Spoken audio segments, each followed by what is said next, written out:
म चाहिँ अब आलु खन्नको लागि रेडी भइराखेको छु। मेरो हतियारहरू चाहिँ यहाँ छ। यहाँ मेरो बकेट, म अनि यहाँ म चाहिँ यस्तो अवतारमा चाहिँ आज आलु खन्न आँटिराखेको छु। ल लेट्स गो। ल आलुबारीमा ल्याउनुस् त। हाम्रो आलुबारी हेर्नुहोस्। हाम्रो आलुबारी चाहिँ यति धेरै छ र मैले आज आलुको ठुल्ठुलो आलुहरू म तपाईलाई देखाउने छु। र यहाँ हाम्रो आलु कति फलेछ हेर्नुहोस्।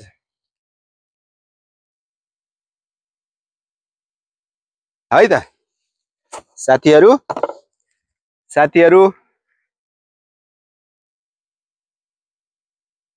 यहाँ छ हाम्रो आलुबारी चाहिँ। अब आलु है खन्नु, आलु है बारी। म चाहिँ यो आलु खनेर यसको टक्क आलु निस्केकोले चाहिँ ठक्क लगेर उसिनेर पानीपुरी बनाएर खानको लागि हामीले यो आलु खन्दैछौँ।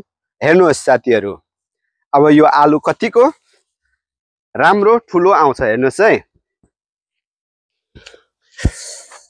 जय बजरंगबली। ठुलो आलुको फेदमा ठुलो आलु खनियो।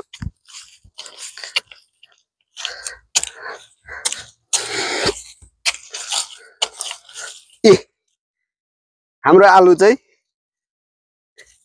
आलु कत्रो फलेछ यहाँ हेर्नुहोस्। ए देखिरहेको छ हाम्रो। सुनि त देखिरहेको छ। आलु हेरौँ अब खन्दै जाऊँ कतिको। ए ए लैजाऊ न उभो, अलिकति तान न उभो तल यस्तो सुरु माथि। त्यसलाई होइन हौ तलको चाहिँ उभोस् त।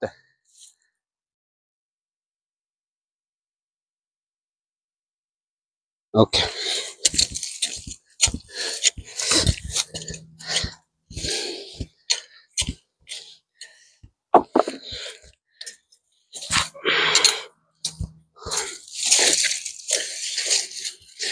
जय बजरंगबली। आलु आलु आलु आलु छैन रहेछ आलु। खोइ त आलु त।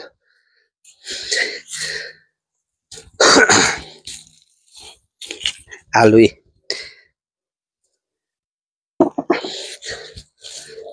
आलु त हाम्रो त फलेछ है। कमिला पनि रहेछ। लास दुख्ची गयो नि।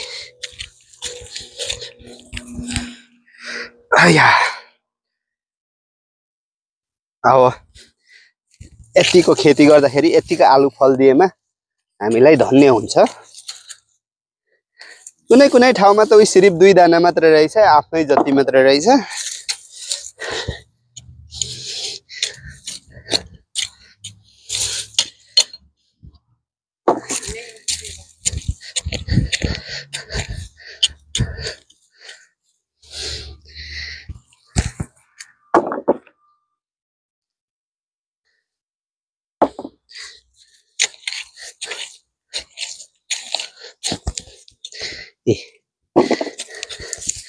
ए आलु आलु आलु।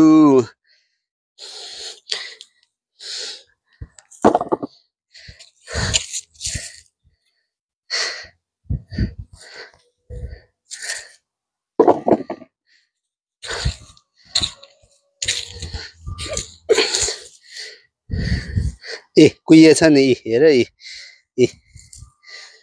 भनेको नि मैले कुन छ भनेको।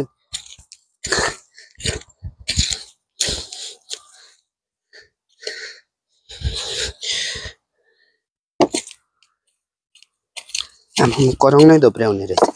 यत्रो आलु खनिसक्दा म मेरो करङ उहिएछ। यो बर्खे त त्यही हो खेती पनि।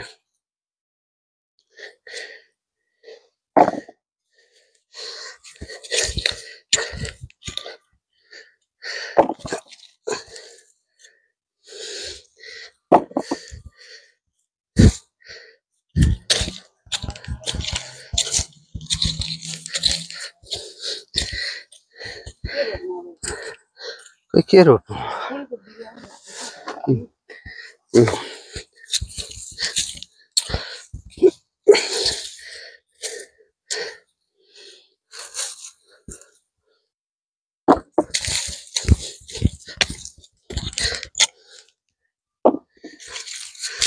आहा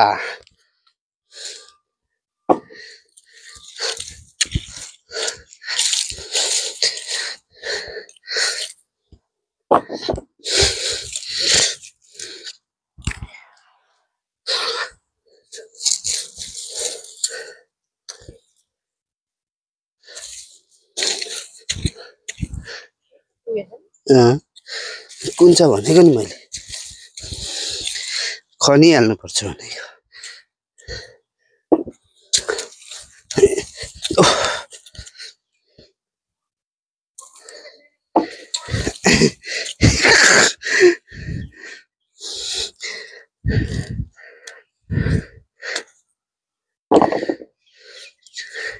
साह्रो कुँदो रहेछ नि त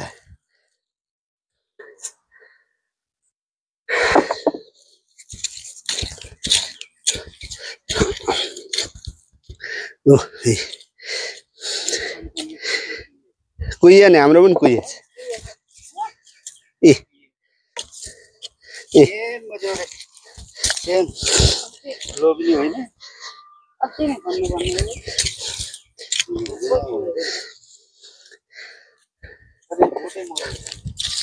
मेरोभन्दा अगाडि रोपेको कि ए हेर आम्मामा खनुम है खनुम भनेको नि अस्ति नै ए त्यो कुहिएको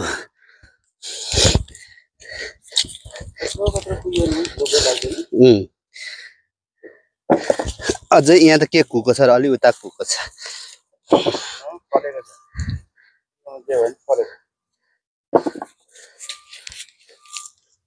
त्यसको झन् आधी जति गएको लग्यो त्यति नै निस्किन्छ कि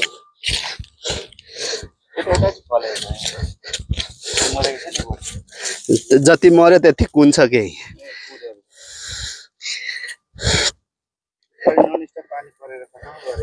हो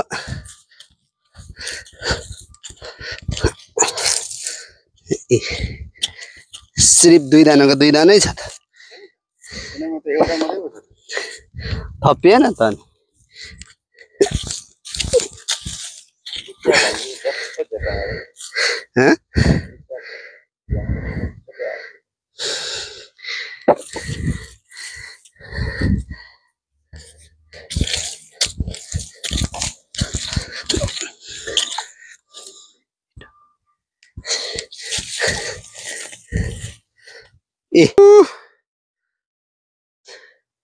किङ साइज आलु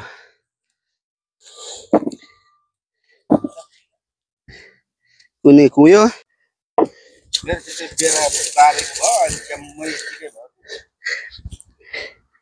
विक्रम अमेरिकामा आलु खन्दै भनेर म फेरि युट्युबमा हाल्नु पर्यो क्या जहाँमा नागाई ठाउँमा गएछ हौ मान्छेले पनि भन्छ होला अमेरिका भन्छ आलु खनिरहेको छ भन्छ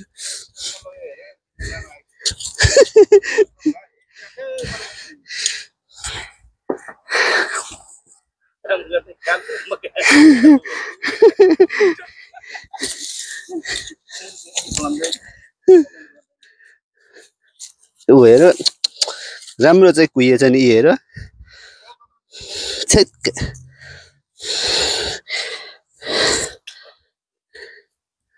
ठ्याक्क ए यति आलु खनेको यस्तो गरेपछि नआयो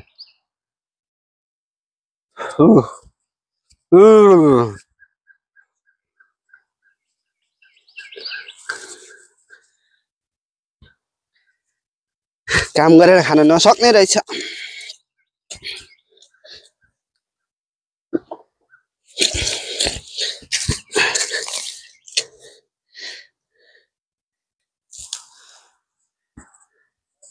आलु उसिनेर खानुपर्छ है बस्नु है आलु उसिनेर खानुपर्छ है बस्नु है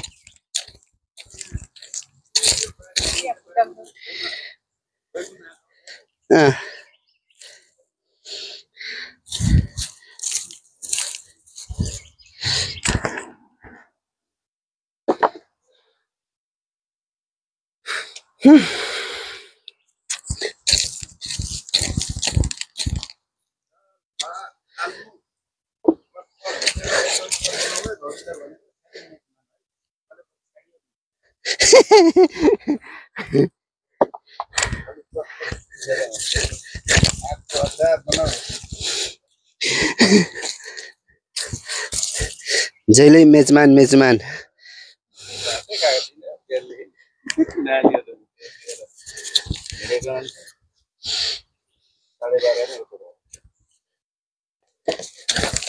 अय्या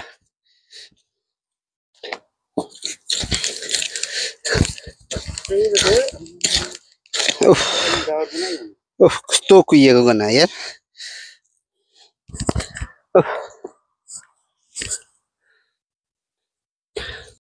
यहाँ छ आलु सिर्फ 3.5 दाना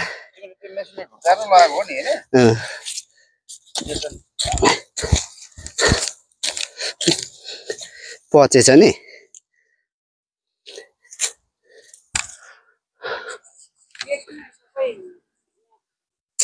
यहाँ कुहिएर हेर न थाहा नहुँदो रहेछ प्रकृतिलाई पनि कुन कुहाउनु पर्ने कुन हुन्छ भन्छ म त बुङ धोएर अब भित्र एसी लगाइहालिन्छ बाहिर राख्छ यो राख्न राख्दा चाहिँ नधुँदा हुन्छ त्यतिकै भित्र ए हामी त भित्र राख्छ नि बाहिर राखेर तेरीमा आलु कुहिएर तेरीमा मनै दुखायो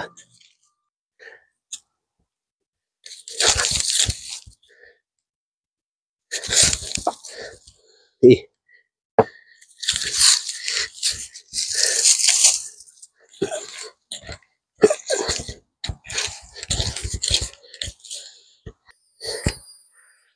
ल गाइजहरु आलु हेर्नुस् है आलु आलु आलु आलु आलु कति आलु फलेछ 1 2 3 4 5 6 7 8 9 10 दाना ल आजको लागि चाहिँ नि मैले आलु पनि खनिसके आलु चाहिँ यति फलेछ अब यसलाई चाहिँ घाममा सुकाइदिन्छु मलाई पनि पसिनै पसिना बनायो मेरो अनुहार हेर्नु क्या ह्यान्डसम काइलो बनाइदियो उफ ल धन्यवाद सी यू नेक्स्ट हाम्रो आलु चाहिँ यसपालिको यति फलेछ अब यसले लगभग 3 महिना 2 महिना 3 महिना चाहिँ खान पुग्छ धेरै खाइदैन आलु होला सायद अब ल साथीहरु कस्तो लाग्यो मैले अमेरिकामा आलु खनेको तपाईहरुलाई मैले उत्पादन गरेको मैले फलाएको आलु मन पर्यो भने मेरो भिडियोलाई like गरिदिनुस् share गरिदिनुस् subscribe गरिदिनुस् thank you bye bye C you next blog